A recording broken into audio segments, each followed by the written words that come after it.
Hello बच्चों, good morning. Welcome to our class.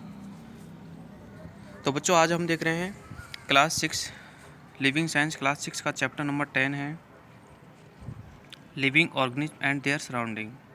तो बच्चों, इस चैप्टर में हम लिविंग ऑर्गेनिज्म के बारे में पढ़ेंगे और उनके आसपास के इन्वायरमेंट के बारे में भी देखेंगे कि इनके आसपास के इन्वायरमेंट से इनका इंटर रिएक्ट किस प्रकार होता है। ओके, तो बने रहिए हमारे साथ इस वीडियो में अंत तक और अपनी बुक्स भी ओपन कर लीजिए। Let us start. देखो, living things living things live everywhere in this earth. यानी कि जैसा कि हम जानते हैं, जो लिविंग थिंग्स होते हैं वो इस पृथ्वी पर सब जगह क्या करते हैं, रहते हैं। ठीक है। They live deep inside the ocean where no light reach us and it is totally dark. यानी कि वो वहाँ पे भी रहते हैं जहाँ पर समुद्र होता है, समुद्र की गहराइयों में, यानी कि नीचे तक रहते हैं जहाँ पर भी लाइट भी नहीं पहुँच सकती। ठीक है। और it totally dark. There also live in the high mountains which are always covered with snow. यानी कि ये वहाँ पे भी रहते हैं लिविंग ऑर्गेनिज्म जहाँ पर हमेशा बर्फ रहती है, यानी कि हाई माउंटेन्स पे भी। They live all around our house and also inside our house. यानी कि ये हमारे हाउस के चारों तरफ भी रहते हैं और हमारे घरों के अंदर भी रहते हैं। ठीक है। In fact सर्वल organism even live inside your bodies. यानी कुछ इंसेक्ट्स या कुछ लिविंग ऑर्गेनिज्म है जो हमारी बॉडी के अंदर भी रहते हैं। Plants and animals living in different places and different from each other, they adaptation themselves to be their surrounding. यानी प्लांट्स और जो एनिमल्स होते हैं वो अलग अलग पैलेस पर रहते हैं और उनका अडेप्टेशन उनके अनुकूल ही होता है। ठीक है। आगे देखते हैं, living things do not live in isolation. हाँ, ये देखो, लिविंग थिंग्स जो है आइसोलेशन में बिल्कुल भी नहीं रह सकते। ऑल ऑर्गेनिज्म, बहुत प्लांट्स और लिविंग प्लांट्स हो या एनिमल्स हो, नीड फूड। यानी कि ये बिना फूड के, बिना हवा के, ठीक है, और बिना पानी के नहीं रह सकते। ऐसी कंडीशन जहाँ पर फूड भी ना हो, पानी भी ना हो, हवा भी ना हो, दिस इज कॉल्ड आइसोलेशन। तो आइसोलेशन में ये नहीं रह सकते। ठीक है।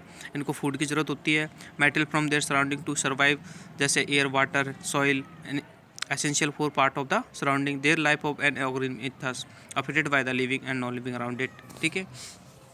यानी कि लिविंग के लिए ये सभी चीज़ें बहुत ज़्यादा ज़रूरी होती है, जबकि नॉन लिविंग के लिए ऐसा कुछ ज़रूरी नहीं होता है।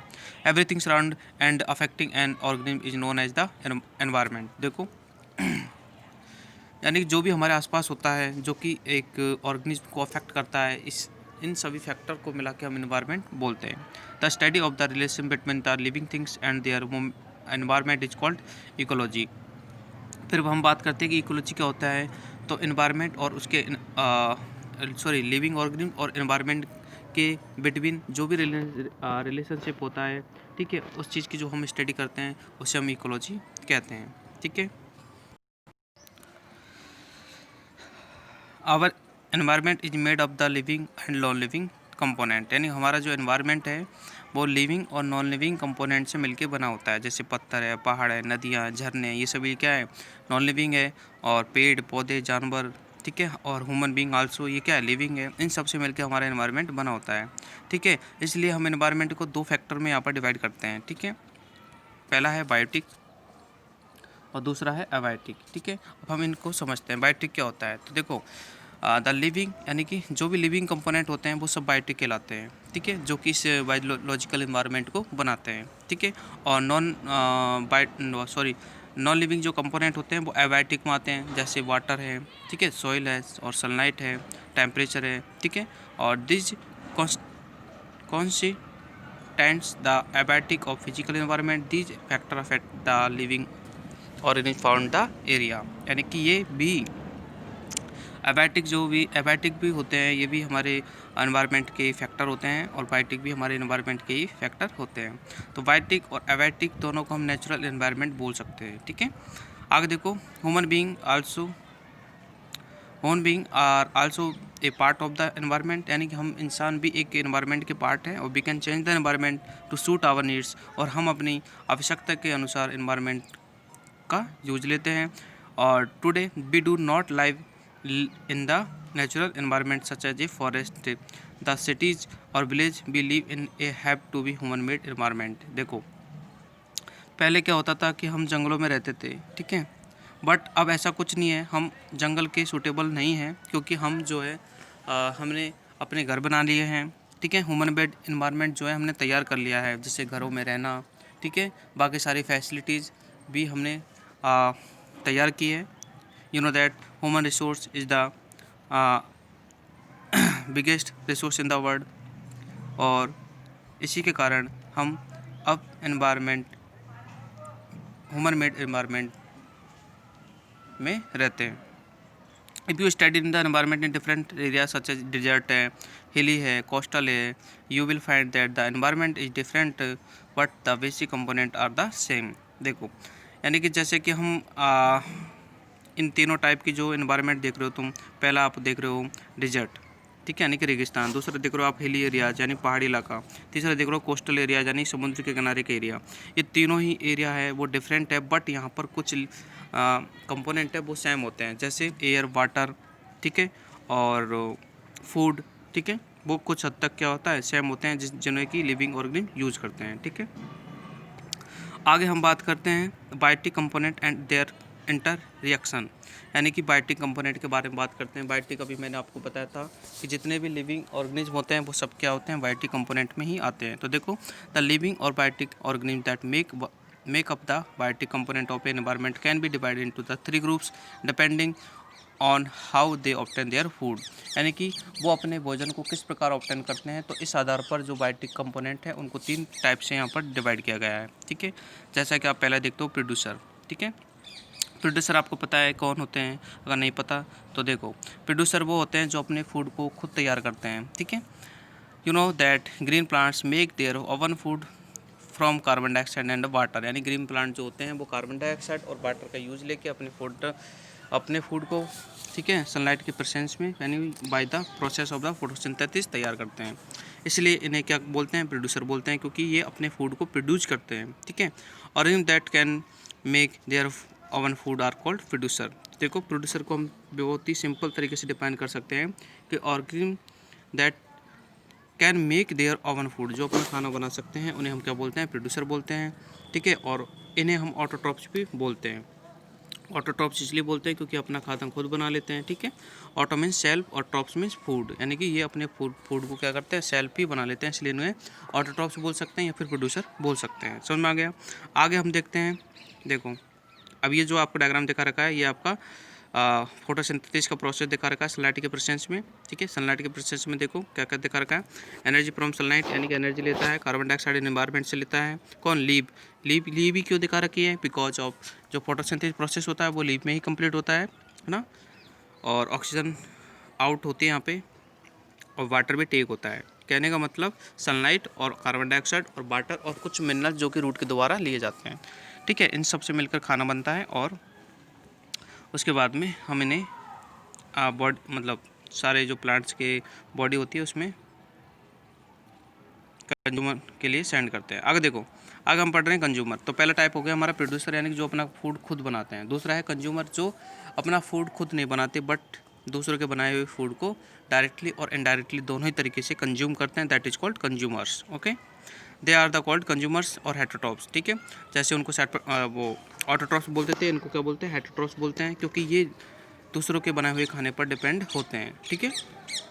जैसे all animals including human being are the consumer, तो जितने भी एनिमल्स हैं, चाहे वो छोटे एनिमल्स हों चाहे बड़े एनिमल्स हों, ठीक है, या फिर ह्यूमन बीइंग हो, हम भी इंसान हैं, हम भी क्या है, कंज्यूमर हैं, क्योंकि हम सब, ठीक है, डिपेंड होते हैं दूसरे पर। अब दूसरा कौन होगा, यानी कि हम सब प्रोड्यूसर पर ही डिपेंड होते हैं, यानी जो ऑटोट्रॉप्स होते हैं, ठीक है, उन पर हम डिपेंड होते हैं अपने खाने के लिए। जैसे आगे देखो, हर्बीवर्स सच एज काउज है, डियर है, गोट है, and animals that eat plants, ठीक है, ये सभी क्या है, प्लांट्स को ईट करते हैं, और they get their food directly from the plants, यानी ये जो होते हैं वो अपने फूड को डायरेक्टली प्लांट से ही लेते हैं।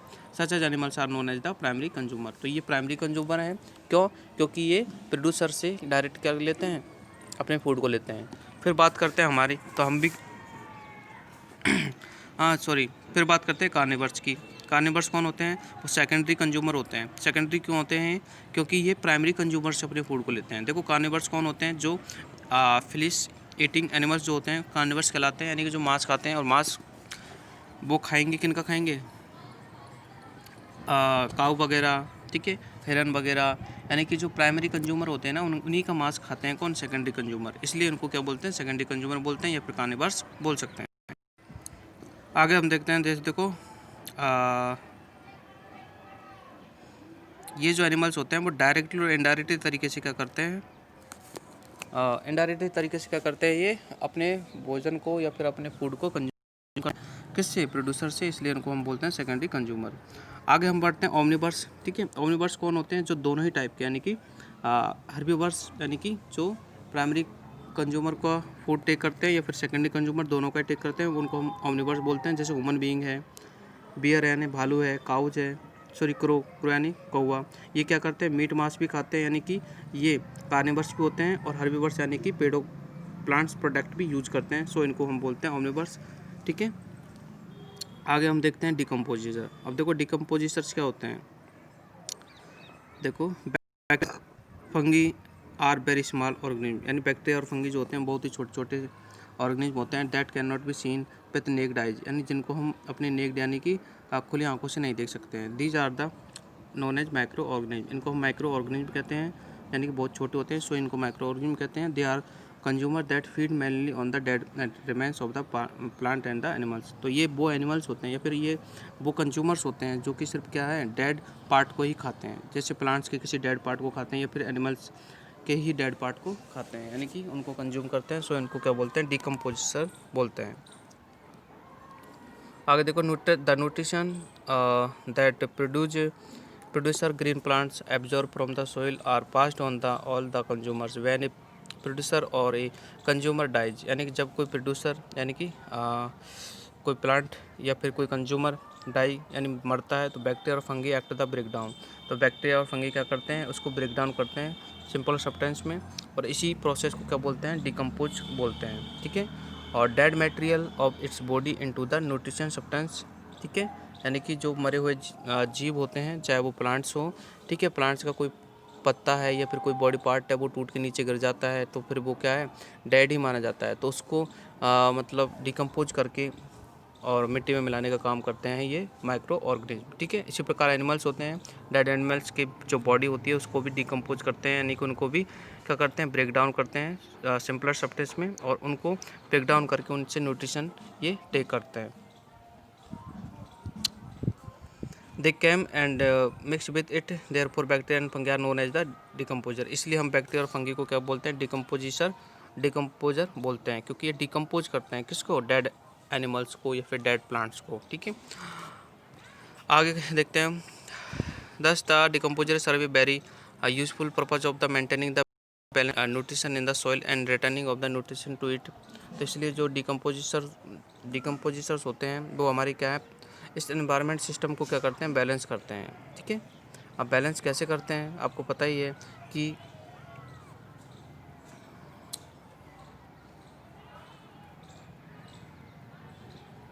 देखो यानी कि वो रिसाइकिल का वर्क करते हैं। कैसे रिसाइकिल का वर्क करते हैं? जैसे मान लीजिए पेड़ से कोई पत्ता टूट के नीचे गिरता है तो उसको मिट्टी में मिलाने का काम करते हैं डिकम्पोजिटर, ठीक है। तो वो पत्ता जो होता है वो टूट के नीचे गिरता है, फिर उसको खा पी के उसको मिट्टी में मिला देते हैं, जिससे कि वो न्यूट्रिशन में चेंज हो जाता है, और वो न्यूट्रिशन जो है हमारी सॉइल को मिलता है। सॉइल में फिर से कोई प्लांट ग्रो होता है तो उस प्लांट को वो न्यूट्रिशन मिलता है। तो यानी कि जो एनवायरनमेंट की जो रिसाइकलिंग प्रोसेस है इसमें हेल्पफुल होता है कौन? Decomposing,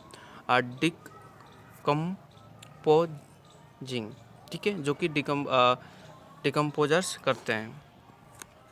this is very important since the total amount of the these nutrition does not change, so what has been taken away must be put back to life survive। आगे हम देखते हैं interjection among biotic और component. अब biotic जो जीव होते हैं यानी कि लिविंग थिंग्स और इनके बीच में क्या इंटरजेक्शन होता है? तो देखो animal depend on the plants for food, यानी जितने भी एनिमल्स होते हैं वो प्लांट्स पे ही डिपेंड होते हैं अपने फूड के लिए, और ऑक्सीजन एंड शेल्टर, और ऑक्सीजन के लिए भी, ठीक है, क्योंकि प्लांट जो ऑक्सीजन देते हैं, और शेल्टर यानी कि रहने के लिए जगह, वो भी प्लांट्स ही देते हैं। ठीक है, तो ये एनिमल्स अपनी तीनों आवश्यकताओं की पूर्ति के लिए डायरेक्टली किस पे डिपेंड होते हैं, प्लांट्स पे डिपेंडेंट होते हैं। सम अदर थिंग्स भी human get from plants are some other things, देखो human get from plants are medicine, यानी ह्यूमन बीइंग जो होते हैं वो भी प्लांट से काफ़ी सारी चीज़ें प्राप्त करते हैं, जैसे मेडिसिन है, स्पाइसेस यानी मसाले हैं, वुड है, लकड़ी है, टिम्बर है, रबर है, कॉटन है, जूट है, ये सभी चीज़ें हम किससे प्राप्त करते हैं, प्लांट से प्राप्त करते हैं। Plants depend on animals for pollination and dispersion. अब देखो ये तो चलो हम प्लांट पे डिपेंड है, एनिमल्स भी प्लांट पे डिपेंड है, हम भी प्लांट पे डिपेंड है। अब प्लांट क्या हम पे डिपेंड रहते हैं? बिल्कुल होते हैं। देखो plants depend on the animals for that pollination. Pollination क्या है? यानी कि पॉलिनेशन एक प्रोसेस है जो कि रिप्रोडक्शन प्रोसेस बोलते हैं, यानी कि एक प्लांट जो है अपने नए प्लांट की जो कन्वर्जन में जो प्रोसेस यूज़ करता है उसको पॉलिनेशन बोलते हैं। तो यानी कि पॉलिनेशन प्रोसेस जो होता है वो एनिमल्स के द्वारा होता है। ठीक है, यानी कि जो सीड्स होते हैं वो एक फूल से दूसरे फूल में जो ट्रांसफ़र होते हैं, ठीक है, और या फिर सीड्स का डिस्पर्सल करने में भी एनिमल्स महत्वपूर्ण पार्ट प्ले करते हैं। These help plants in reproduction, animals etcetera and their dead bodies are nutrition to of the soil. ठीक है, एनिमल्स से जो भी कुछ मतलब वेस्ट प्रोडक्ट निकलते हैं और उनकी जो डेड बॉडी होती है एनिमल्स की, ठीक है, वो भी बाद में क्या है न्यूट्रिशन में कन्वर्ट होके और सॉइल में मिक्स हो जाती है। दे एक्ट एज मैनर, और वो मैनर यानी खाद की तरह काम करते हैं, आपको पता ही है ना। जैसे गाय भैंस का जो गोबर है, ठीक है, वो एज ए मैनर के हम यूज लेते हैं, और providing minerals from the plants. देखो जो कि मिनरल्स प्रोवाइड करवाते हैं किसको? मिट्टी को। और मिट्टी में जो मिनरल्स होते हैं वो किस काम में आते हैं? प्लांट्स ग्रोथ के लिए काम में आते हैं, यानी प्लांट्स की वहाँ से क्या होती है, उनसे ग्रोथ होती है। ठीक है, तो यानी कि हम इस टॉपिक से क्या समझे? इस टॉपिक से हम ये समझे हैं कि हम जो है प्लांट्स पे किस प्रकार डिपेंड है, और प्लांट्स जो है हम पे किस प्रकार डिपेंडेंट है। ठीक है, एनिमल्स और प्लांट्स की इंटर डिपेंडेंट कंडीशन को यहाँ पर दिखाया गया है। ठीक है, आगे हम देखते हैं, ये तो हमने पढ़ लिया बायोटिक के बारे में। अब हम पढ़ते हैं abiotic component and their interaction with the biotic components, यानी एबायोटिक जो कंपोनेंट होते हैं उनका बायोटिक कंपोनेंट्स के साथ में क्या रिएक्शन होता है, तो उस चीज़ को भी हम यहाँ पर कवर कर लेते हैं। तो देखो all biotic components in habitat share the abiotic component such as, देखो एयर है, वाटर है, सोइल है, टेम्परेचर है, सनलाइट है, पहाड़ है, नदियाँ हैं, ये सभी क्या है? एबायोटिक कंपोनेंट है। There is constant interaction with the between the two. For example जैसे plants need light and the water to prepare food, यानी कि फूड को प्रिपेयर करने के लिए उसको वाटर चाहिए, वो एबायोटिक कंपोनेंट है, और लाइट चाहिए, वो भी क्या है? एबायोटिक कंपोनेंट है। They also need soil. अब देखो प्लांट्स को जर्मिनेट होने के लिए यानी पैदा होने के लिए, फिर उगने के लिए सॉइल की ज़रूरत होती है, ग्रो होने के लिए। ठीक है, और तो जो सॉइल है, सॉइल क्या है? एबायोटिक कंपोनेंट है। ठीक है, तो these the animals also can not be live without food. अब देखो एनिमल्स भी फूड के बिना नहीं रह सकते, वाटर के बिना नहीं रह सकते, एयर के बिना नहीं रह सकते, है ना। हमें भी फूड, वाटर और एयर की ज़रूरत होती है, जिसमें से वाटर और एयर ये क्या है? Biotic component, sorry abiotic component है, और फूड क्या है? फूड बायोटिक कंपोनेंट है। तो यानी कि हम भी एबायोटिक पर डिपेंड रहते हैं। तो हम ये कह सकते हैं कि बहुत प्लांट और एनिमल्स नीड एक certain temperature range of the survive, यानी दोनों के लिए कुछ टेम्परेचर की भी रिक्वायरमेंट होती है, हमको भी ज़रूरत होती है। तो यानी कि हम भी जो है एबायोटिक फैक्टर्स पे ही डिपेंड होते हैं। ठीक है, बायोटिक पे तो डिपेंड होते ही हैं, एबायोटिक फैक्टर्स पे भी हम डिपेंड होते हैं। ठीक है, आगे हम पढ़ते हैं हैबिटेट। अब देखो हैबिटेट क्या होती है? देखो you can now understand why living things can not live in isolation. हमने अभी उससे पहले पढ़ा था कि लिविंग थिंग्स है वो आइसोलेशन में नहीं रह सकती। आइसोलेशन का मतलब है बिना खाने के, बिना पानी के, बिना एयर के। ठीक है, all living organism are depended on each other not only for the food, सिर्फ फूड के लिए ही नहीं, बट आल्सो भी for the other basic necessities. अब देखो बेसिक नेसेसिटीज़ क्या हैं? There may be several living things, जैसे प्लांट है, एनिमल्स है, माइक्रो ऑर्गेनिज्म है, in a place like a forest. The forest is their living area of the habitat. The bird habitat means the living palace of an organism. ठीक है, habitat का मतलब क्या होता है? यानी कि हैबिटेट किसी भी लिविंग थिंग्स का वह पैलेस होता है जहाँ पर वो इन सभी रिक्वायरमेंट्स को प्राप्त कर सकता है, या फिर इन सभी रिक्वायरमेंट्स को प्राप्त करने की कोशिश करता है। ठीक है, it is natural living palace, यानी कि लिविंग पैलेस होता है जहाँ वो रहता है। तो the habitat provide an organism with food, देखो सभी चीज़ें प्रोवाइड करवा देती है हैबिटेट। जैसे हम यहाँ पर रहते हैं तो हमें खाना भी मिलता है, एयर भी मिलती है, वाटर मिलता है, ठीक है। तो ये हमारी हैबिटेट हो गई, ठीक है। प्लांट्स की हैबिटेट जैसे फॉरेस्ट होती है, वहाँ पर उनको सभी नेसेसिटीज जो भी होती है उनकी, वो उनको मिल जाती है। आगे देखो, thus a palace where the condition for the existence of a living organism are present and where it can survive, जहाँ पर ऐसा पैलेस जहाँ पर वो सर्वाइव कर सके, ठीक है, वहाँ पर वो ब्रीड कर सके। ब्रीड का मतलब नई संतति कर सके। Flourish is called habitat of the organism. For example the habitat of A camel, जैसे कैमल की हैबिटेट क्या है, और सॉरी कैमल और कैटेक्स प्लांट, ठीक है, कैमल और कैटेक्स प्लांट इन दोनों की हैबिटेट क्या है, वो क्या बोलते हैं, डेजर्ट, ठीक है, क्या है, डेजर्ट है, यानी कि सैंडी डेजर्ट इनकी हैबिटेट है, ये डेजर्ट में रहना पसंद करते हैं, ठीक है। That of the earthworm is most soil, और अर्थवर्म की हैबिटेट है कि वो मोस्ट सॉइल में रहता है, मोस्ट मतलब गीली सॉइल में ही वो रहता है। और फॉर ए फ्रॉग, जैसे फ्रॉग है, इट इज़ ए पॉन्ड और ए lake and that A tiger is forest, है ना। फ्रॉग जो होता है वो पॉन्ड या फिर लेक में ही रहता है, ठीक है, और टाइगर जो होता है वो फॉरेस्ट में रहता है। तो इनका सबका अलग अलग हैबिटेट है जहाँ पर ये अपनी सभी रिक्वायरमेंट्स को कंप्लीट करते हैं, ठीक है। तो ये हैबिटेट कंसिस्ट बहुत एवाटिक। अब देखो हम इस चीज़ को एक लाइन में समझते हैं कि हैबिटेट क्या होती है। Habitat consist of the both abiotic and biotic environments, both these are the initial for the survive of the organism, यानी दोनों ही कंडीशंस यानी बायोटिक और एबायोटिक दोनों ही फैक्टर जो है सर्वाइवल के लिए ज़रूरी होते हैं, ये हम पढ़ चुके हैं, है ना। फॉर द एग्जाम्पल, जैसे the component that must be present in the habitat of a tiger are is follow, जैसे देखो animal that the tiger can hunt and feed upon plant in the form of the shady trees where it is can rest and serves where it can hide and the wait for its prey. देखो जैसे जंगल में जो habitat होती है कि भाई कोई भी जंगल का जीव है, जैसे शेर को ले लेते हैं हम, ठीक है। तो शेर की हैबिटेट है कि जंगल में रहता है और वहाँ पर वो छुप के वो है छोटे एनिमल्स का क्या करता है, शिकार करता है। तो उसकी हैबिटेट जिस प्रकार की है। आगे देखो, sufficient rainfall and suitable temperature for the tiger and other animals and plants to survive, can you think of the other components. ठीक है, देखो यहाँ पर जो टाइगर है वो दोनों ही मतलब टाइगर भी बोल सकते हैं और हम भी बोल सकते हैं, दोनों तरह के फैक्टर पर डिपेंडेंट होते हैं, बायोटिक और एबायोटिक। आगे हम पढ़ते हैं जो हैबिटेट होती है ना वो कितने टाइप्स की होती है। तो देखो हैबिटेट के दो टाइप्स, एक तो है एक्वाटिक यानी कि जो पानी वाली हैबिटेट होती है, यानी जो पानी में जो जीव रहते हैं तो उनका हैबिटेट कौन सा है, एक्वाटिक है। और एक है टेरेस्ट्राइल और लैंड हैबिटेट, यानी कि जो ज़मीन पर रहते हैं, जैसे फॉरेस्ट है, ठीक है, माउंटेन्स है और स्नोफॉल है, ठीक है। स्नोफॉल वाले भी जीव होते हैं, फॉरेस्ट में रहने वाले भी जीव होते हैं, माउंटेन में रहने वाले जीव होते हैं, तो अलग अलग टाइप के हैबिटेट वाले जीव होते हैं, ठीक है। तो उन हैबिटेट को हम यहाँ पर दो प्रकार से पढ़ते हैं, एक तो एक्वाटिक और एक टेरेस्ट्राइल, मतलब एक तो पानी वाली और एक ज़मीन वाली, ठीक है।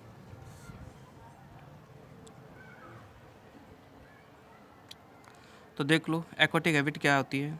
एक्वाटिक हैबिट और water habits can be further सब डिवाइडेड। अच्छा, इनको भी तीन डिवाइडेड में बांटा गया एक्वाटिक हैबिट को। एक तो होता है मैरीन हैबिट यानी कि समुद्री हैबिट, और एक होता है फ्रेश वाटर हैबिट यानी कि ताज़ा पानी में जो हैबिट होती है, और दूसरा है कोस्टल हैबिट यानी कि कोस्टल एरियाज की जो हैबिट होती है, ठीक है। तो देखो मैरीन क्या होती है, refers to the salt water यानी कि जो नमक पानी में, मतलब आपको पता ही समुद्र का पानी नमकीन होता है, ठीक है। तो उसमें यानी कि सी और ओशन वाली जो हैबिटेट होती है उसको मैरीन हैबिटेट बोलते हैं, ठीक है। और the organism living in marine habitat are known as the marine organism, जैसे वेल है, शार्क है और सी टर्टाइल है एंड सी वीड्स है। ये मैरीन हैबिट में रहते हैं क्योंकि ये समुद्रों में रहते हैं। दूसरा हम बात करते हैं फ्रेश वाटर हैबिटेट। तो देखो रेफर्स टू लेक यानी कि जो लेक्स में रहते हैं या फिर रिवर्स में रहते हैं या फिर पॉन्ड्स में रहते हैं या फिर स्ट्रीम में रहते हैं, तो इनमें सब में फ्रेश वाटर होता है, पीने योग्य पानी होता है, सॉल्टी नहीं होता है, ठीक है। तो इस हैबिटेट को हम फ्रेश वाटर हैबिटेट बोल सकते हैं। और इसमें एग्जांपल दिखा रखे हैं, जैसे वाटर बग्स है, वाटर लिलीज है, ठीक है, फिश है, कुछ मछलियाँ भी होती है जो कि फ्रेश वाटर में रहना पसंद करती है, ठीक है। अब आगे बात करते हैं हम कोस्टल हैबिट। कोस्टल हैबिटेट मतलब कोस्टल क्या होता है, किनारा होता है, किसका, समुद्र का ही होता है ये भी, ठीक है। तो देखो refer to region where the sea meets, यानी कि कोस्टल रीजन, वहाँ पे कोस्टल रीजन हम उसको कहते हैं जहाँ पर दो सी एक दूसरे से मिलते हैं। There are a variety of coastal habitat, यहाँ पर काफ़ी वैरायटी होती है। That support different type of organism, जो कि अलग अलग टाइप के ऑर्गेनिज्म को क्या करती है, सपोर्ट करती है।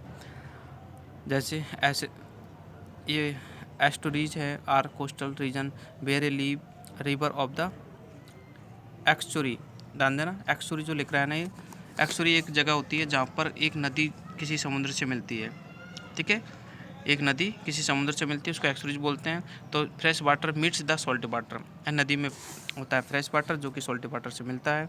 तो यहाँ पर जो अलग अलग टाइप के क्रैब्स से, ठीक है, ऑयस्टर्स और सीवीड्स से और मैग्रोव्स से,